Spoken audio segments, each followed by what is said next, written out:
বাংলাদেশের রাজনীতির বনসাই বাংলাদেশের জামাতে ইসলামী, আপনাদের সেই রকমের রাজনৈতিক প্রজ্ঞাও নেই, রাজনৈতিক জ্ঞানও নেই তারেক রহমানের ইনার উত্থানটা দেখার।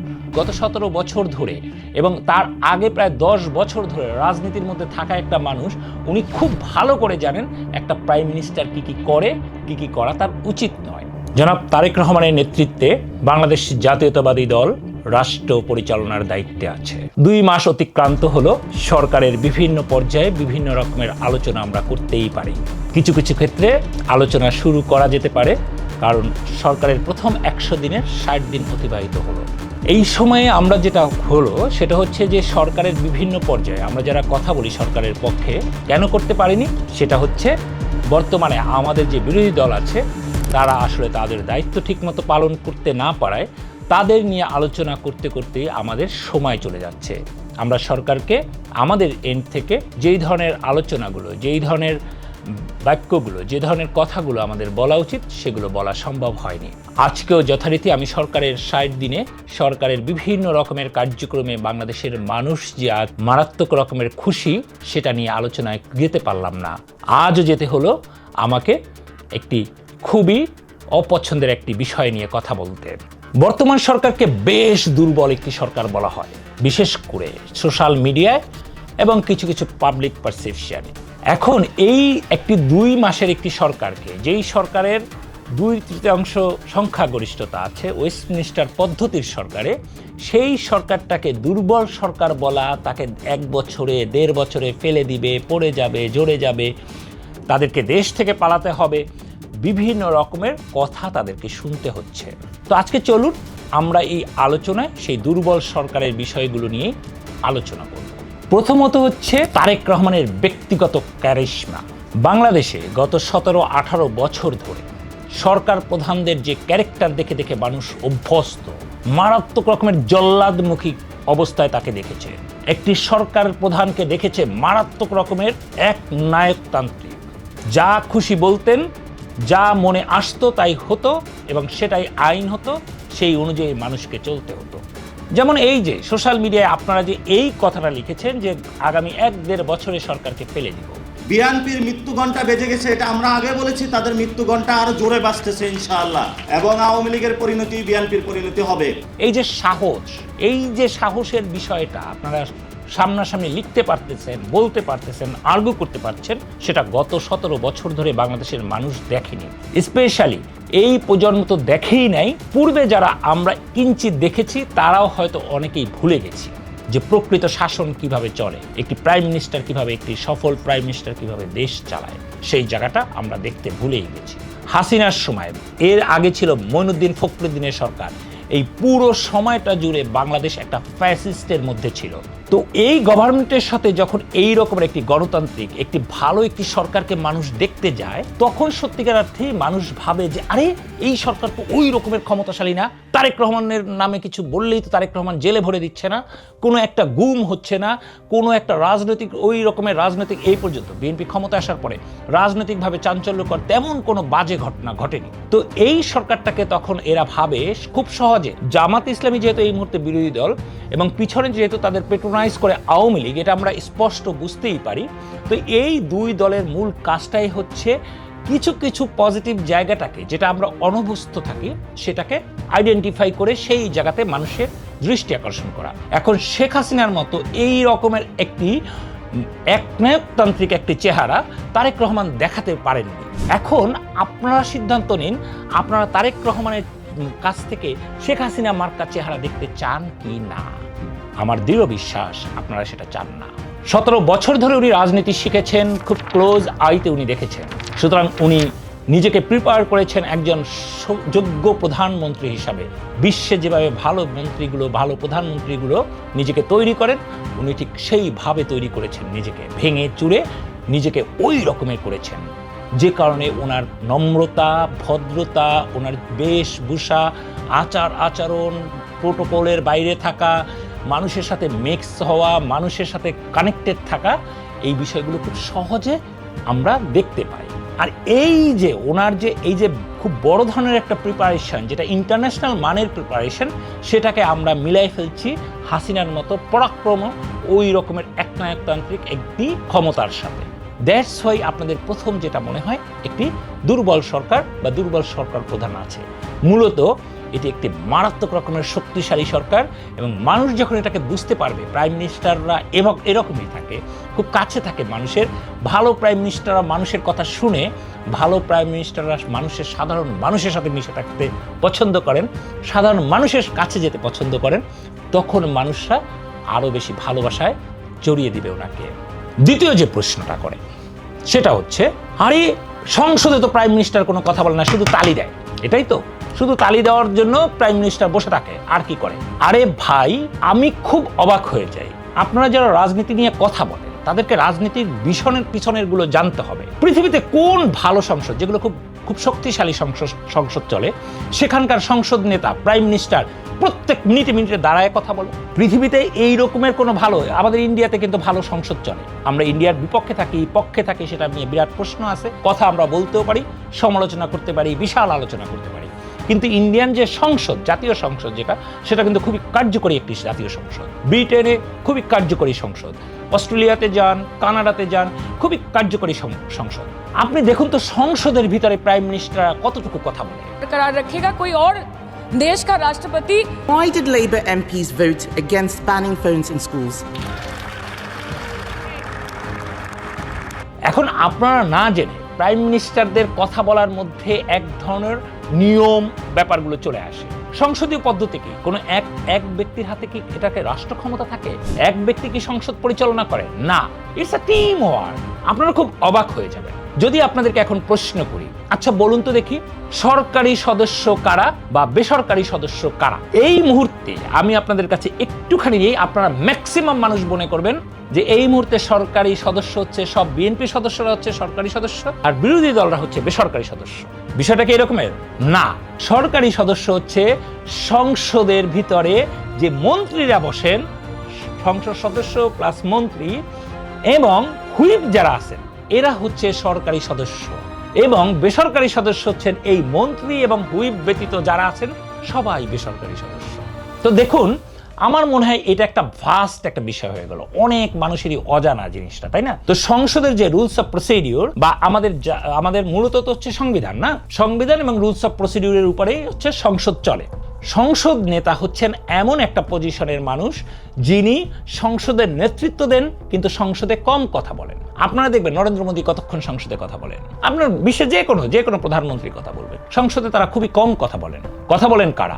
স্পেসিফিক বিষয়ের উপরে যেই মন্ত্রণালয়ে কোশ্চেন হয়, সেই মন্ত্রণালয় বিষয়ক প্রশ্নের উত্তরগুলো বা ওই মন্ত্রণালয় বিষয়ক উত্তর সাধারণত ওই মন্ত্রণালয়ের মন্ত্রীরা দিয়ে থাকেন।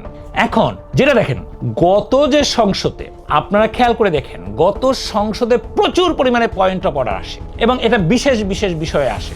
এখন বিশেষ কোনো বিষয়ে যখন কথা হয়, তখন প্রধানমন্ত্রীর পক্ষে বিশেষ কোনো ব্যক্তি ওই বিষয়ে বক্তব্য দেন। প্রধানমন্ত্রীরা সাধারণত তার নিজস্ব একটা নির্দিষ্ট ডেট থাকে, সাধারণত ওই দিনে বক্তব্য দিয়ে থাকেন সংসদে, যেটা আমাদের জনাব তারেক রহমান সাহেব অলরেডি দিচ্ছেন।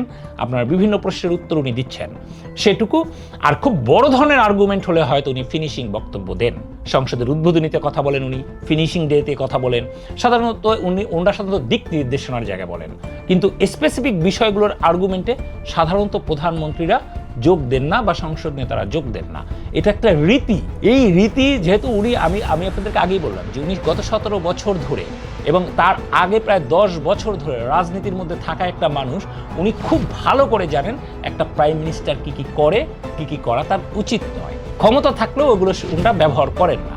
ঠিক এই যে দেখেন, উনি যে সংসদে কম কথা বলেন, এটাকে নিয়ে আপনারা যেই পরিমাণে অপতথ্য, যেই পরিমাণে বাজেভাবে ওনাকে ডিস্টার্ব করতেছে, পত্রপত্রিকা বলেন, বিভিন্ন কমেন্টসগুলো বলেন, বিভিন্ন আলোচনায় বলেন, ওনাকে একদম বিশাল রকমের একজন অযোগ্য মন্ত্রী বানান। আরে ভাই, যোগ্যরাই তো সংসদে, যোগ্য প্রধানমন্ত্রী তো সংসদে কথা বলে না। পৃথিবীতে কোনো বড় সংসদ নেতাকে আপনি দেখবেন না, যারা খুব সফল সংসদ নেতা ছিল, তারা প্রতি ঘন্টায় উঠে আপনার বিরোধী দলের নেতা যেমন 2 মিনিট পরে মাননীয় স্পিকার, বিল তৈরি করার মাঝখানে উঠে তারা মাননীয় স্পিকার, আমার কথা আছে।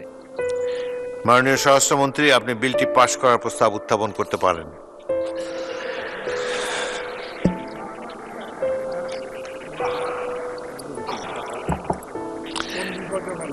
মাননীয় বিরোধী দলের নেতা, আপনি কি বিলের সম্পর্কে কিছু বলতে চান?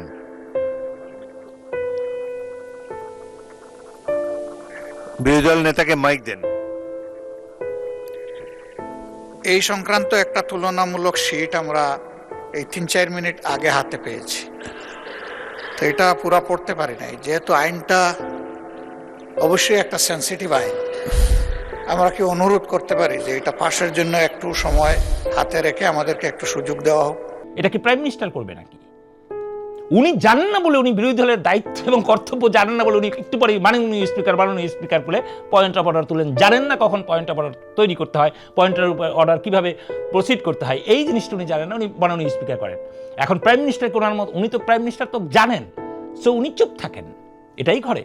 এরপরে যে বিষয়টা আসে, যেটা হলো যে সালাউদ্দিন সাহেব প্রচুর কথা বলে। আরে বাপরে বাপ, সালাউদ্দিন সাহেবের বিশাল ক্ষতি করে ফেলছে বাংলাদেশে, একদম সালাউদ্দিন সাহেবের জন্য বাংলাদেশ ম্যাচাকার হয়ে গেছে। পার্লামেন্টে আমি এবার নতুন, কিন্তু দেখেছি অনেকবার বিরোধী দলীয় নেতা বক্তব্য রাখার পর সংসদ নেতা বক্তব্য রাখেন সাধারণত, কিন্তু এবারই দেখতেছি একটু ব্যতিক্রম। বিরোধী দলীয় নেতা বক্তব্য রাখার পরেও দেখা যাচ্ছে বিভিন্ন মন্ত্রীরা বক্তব্য রাখছেন। এটা কি আবার নতুন সংস্কৃতি চালু হলো কিনা, আমি এটা একটু জানতে চাচ্ছি আর কি। বিরাট বিরাট বাজে বাজে কমেন্টস করে আপনার ইসে, কিন্তু মূল কারণটা হচ্ছে সালাউদ্দিন সাহেব আপনাদের জন্য একটা বিশাল রকমের থ্রেট। এই ভদ্রলোক মারাত্মক রকমের ভালো স্টুডেন্ট ছিলেন, ভালো একজন আইনের বিষয়গুলো খুব ভালো বুঝেন, প্রশাসনিক বিষয়গুলো উনি ভালো বুঝেন, ভালো একজন বক্তা, একটা জ্ঞানী মানুষ, উনি জানেন কখন কোন কথা বলতে হয়। এখন দেখুন কেন উনি এই যে সংসদ, রানিং সংসদ চলছে, উনি কেন এত বেশি কথা বলছেন। আপনাদের ধারণা যে আইন বিষয় মন্ত্রণালয়ে কেন সালাউদ্দিন সাহেব কথা বলে, অমুক বিষয়ের মন্ত্রণালয়ে সালাউদ্দিন সাহেব কেন কথা বলে। এখন খেয়াল করে দেখুন, সালাউদ্দিন সাহেব যেই বিষয়ে কথা বলেছেন তার একটা বড় অংশ হচ্ছে এই যে আপনার জামাতের আমির সাহেব, এনসিপির সম্মানিত সংসদ সদস্যরা যখন এই জুলাই সনদ করতে থাকে, তখন ওই যে আগে একটা বলেছিলাম যে যখন কোনো স্পেসিফিক বিষয় নিয়ে আলোচনা হয় তখন প্রধানমন্ত্রী ওই বিষয়ে তার বিশেষজ্ঞকে বলতে দেন লম্বা সময় ধরে। এটা হচ্ছে তো এখন জুলাই সনদে বিএনপির পক্ষে কে গিয়েছিল? এই যে জাতীয় যে কমিটি করেছিলেন, সেই কমিটিতে বিএনপির পক্ষে কে করেছিল? এই জায়গাটাতে এই যে লেখাগুলো তৈরি হয়েছে, এগুলো কে লিখেছিলেন? আপনাদের তাহের সাহেব লিখেছিলেন, রেগুলার যেতেন। আপনাদের শিশির মনির ছিল, আইনজীবীর মতো করে যেত। ঠিক বিএনপিতে যেতেন আমাদের সালাউদ্দিন সাহেব। তো আপনারা যেহেতু প্রতিদিনই পারলে জুলাই সনদ এবং গণভোট নিয়ে কথা বলতে চাইছেন, প্রতিদিনই এ নিয়ে বিল আনার চেষ্টা করছেন, প্রতিদিনই এটা নিয়ে পয়েন্ট অফ অর্ডার তৈরি করছেন, মুলতবি প্রস্তাব করছেন, তখন এই বিষয়ে সবচেয়ে বেশি জানাশোনা মানুষটাই তো কথা বলবে। সেক্ষেত্রে অবশ্যই সালাউদ্দিন সাহেব কথা বলবে, এবং কথাগুলো এত তির্যকভাবে ছিল আপনাদের, যার উত্তর দেওয়ার মতো ক্ষমতা বা যোগ্যতা আপনাদের ওই পক্ষের ছিল না। এখন 71 এবং 72 সংবিধান কেন ভালো লাগে না আমরা বুঝিতে পারি। স্পিকার, 71 এই দেশের স্বাধীনতার ঘোষণা, স্বাধীনতা যুদ্ধ, মুক্তিযুদ্ধ, বিজয় অর্জন, শহীদ রাষ্ট্রপতি জিয়া, সবই এক কাতারে গাথা। এদেশের মানুষের সর্বশ্রেষ্ঠ অর্জন, বিজয় গাথা। কারো কারো জন্য হতে পারে এটা পরাজয়ের গ্লানি, আমি ওই জায়গায় যাব না। সুতরাং আপনাদের তো কাজটাই হচ্ছে বিএনপির যেই মানুষগুলো প্রতিভাবান, যেই মানুষগুলো ভবিষ্যতে দেশকে অনেক কিছু দিতে পারবে, তাদেরকে সামহাউ এনিহাউ তাদেরকে ডিস্টার্ব করা, তাদের ব্যাপারে মানুষকে খারাপ করে দেওয়ার একটা প্রবণতা আওয়ামী লীগেরও ছিল, এখন তো জামাতের তো আছেই, আর জামাতের লেসপেন্সার পিনাকি সহ তাদের তো আছেই। তো সালাউদ্দিন সাহেব কথা বলেন কারণ উনি জুলাইয়ের ব্যাপারটা উনি খুব ভালো জানেন। দ্যাটস ওয়াই, যে ভালো জানেন মানে হচ্ছে জুলাই সনদ, গণভোট, এই প্রসঙ্গগুলো উনি ভালো জানেন। দ্বিতীয় যে কথাগুলো, ওই সময় যে অধ্যাদেশগুলো জারি হয়েছে সেই বিষয়ে আপনারা খেয়াল করে দেখবেন আমাদের সম্মানিত আইনমন্ত্রী সাহেবই কথা বলেছেন। এখন দেখেন আইনমন্ত্রী এবং ইয়েকে নিয়ে কথা বলছে। আরে গত এই যে সেশনটা চলছে এটা পুরোটাই হচ্ছে আইন প্রণয়নের এই অধ্যাদেশগুলোকে পাশ করা ছিল জুলাই সনদ নিয়ে, তো এই দুইজন মানুষই তো বেশি কথা বলবে, ঠিক না? তো এইটাকে নিয়ে আপনারা বললেন যে এরাই কথা বলে, এরাই প্রধানমন্ত্রী, মনে হয় তারেক রহমান কিছুই না। ভাই রে ভাই, সংবিধান জানবেন না, রাষ্ট্র পরিচালনার নীতি জানবেন না, ওয়েস্টমিনিস্টার পদ্ধতি কিভাবে চলবে সেটা জানবেন না, কোনো রকমের কোনো উদাহরণ জানবেন না, বিশ্বের কোনো দেশের কোনো কিছু জানবেন না, আপনারা একটা চাঁদের দেশের একটা কিছু আবিষ্কার করে সেটাকে নিয়ে আলোচনায় সমালোচনায় লিপ্ত হয়ে যান। তারপরে বিরাট ব্যর্থতা হচ্ছে বিএনপির, একটা বড় ব্যর্থতা হচ্ছে প্রোপাগান্ডাগুলোকে তারা ট্যাকেল করতে পারে না, এই কারণে ধ্বংস হয়ে যাবে। ব্রাদার, প্রোপাগান্ডাগুলো ধ্বংস করা বা না করা এই নিয়ে আমাদের একটা বড় ভিডিও যাবে এই 2-1 দিনের মধ্যেই। তো বিষয়টা একটু সহজ করে বলি। বিএনপির অ্যাক্টিভিস্ট বলেন, বিএনপির যারা অনলাইনে কথা বলে বা বিভিন্ন জায়গায় বিভিন্ন স্পেসে কথা বলে, তারা ম্যাক্সিমামই হচ্ছে বিএনপির সমর্থক। ম্যাক্সিমামই দলীয় নেতা বা কর্মী না, তারা ডাই হার্ড সমর্থক। এবং বিএনপি মূলত সমর্থক বেসড একটা রাজনৈতিক দল, যে কারণে আপনি বিএনপির রাস্তায় কখনো মারামারি করতে দেখবেন না। বাংলাদেশে অন্যান্য রাজনীতিবিদরা যেমন, এই দেখেন জামাতের মতো একটা ছোট্ট একটি রাজনৈতিক দল, বাংলাদেশে অ্যাটলিস্ট এখনো খুবই ছোট একটি রাজনৈতিক দল, পৃথিবী থেকে নিশ্চিহ্ন হয়ে যাওয়া একটি রাজনৈতিক দল বাংলাদেশে ডিবু ডিবু করে টিভি আসছে, সেটাও বিএনপির বদন্যতায়, বিএনপির করুণায়। সেই রকমের একটি রাজনৈতিক দল বিএনপিকে বলে দেশ থেকে তাড়া করে দিব, দেশ থেকে বের করে দিব, থাক তোরা টিকিট কাইটা বসে থাক। তুই তো আমারই তো এদের কাছে একদম খুব নর্মাল একটা বিষয় হয়ে গেছে। যেদিন এই দেশে জামাত ইসলামী রাষ্ট্র ক্ষমতা আসবো, ওই দিনই তোদের এই দেশে থাকার জায়গা হবে না, ইনশাল্লাহ পালাতে হইব। একদমই খুবই নর্মালাইজ, এরা বুঝতেই পারে না যে তারা কতটা সাইকোলজিক্যালি ডিফেক্টিভ হয়ে যাচ্ছে। তো এই রকমের প্রোপাগান্ডার পাশে দেখেন জামাত বিএনপি একদমই চুপচাপ, তারা সরকারি দল কিন্তু চুপচাপ। এই চুপচাপ থাকাটাকেও তারা ব্যর্থতা ভাবে, এই চুপচাপ থাকাটাকেও তারা মনে করে যে মনে হয় সরকার বোধহয় পতনের দিকে। একদম না, বিএনপির লক্ষ কোটি সমর্থক, এমনকি জামাতের যেই লোকটা এসে আমাকে যে গালি দিচ্ছেন, আমার প্রাইম মিনিস্টারকে গালি দিচ্ছেন, আমার বিভিন্ন মন্ত্রীকে গালি দিচ্ছেন, বিভিন্ন পর্যায়ের নেতা কর্মীদেরকে গালি দিচ্ছেন, আপনার ঘরের মধ্যে গিয়ে দেখবেন আপনার বউ বাংলাদেশ জাতীয়তাবাদী দলের মেম্বার, আপনার সন্তান জাতীয়তাবাদী দলের মেম্বার, আপনার বাবা জাতীয়তাবাদী দলকে ভোট দেয়। তো তার সামনে দিয়ে আপনি বিএনপিকে পাড়ায় ফেলবেন, মায়েরা ফেলবেন, দেশ ছাড়া করে ফেলবেন।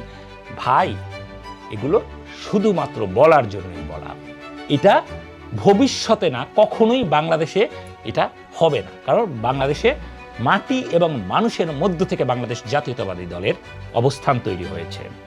সীমাহীন বটবাহিনী, লক্ষ লক্ষ কোটি কোটি জামাতের জাকাত খেয়ে রেগুলার পেইড কিছু বট দিয়ে আমাদেরকে বিরক্ত করে, এবং তাদেরই প্রচার হচ্ছে বিএনপি একটি দুর্বল সরকার, বিএনপি একটি সভ্য সরকার, বিএনপি একটি ভদ্র সরকার, বিএনপি একটি ভালো সরকার, বিএনপি একটা মিশনফুল সরকার, বিএনপি একটি ভিশনফুল সরকার।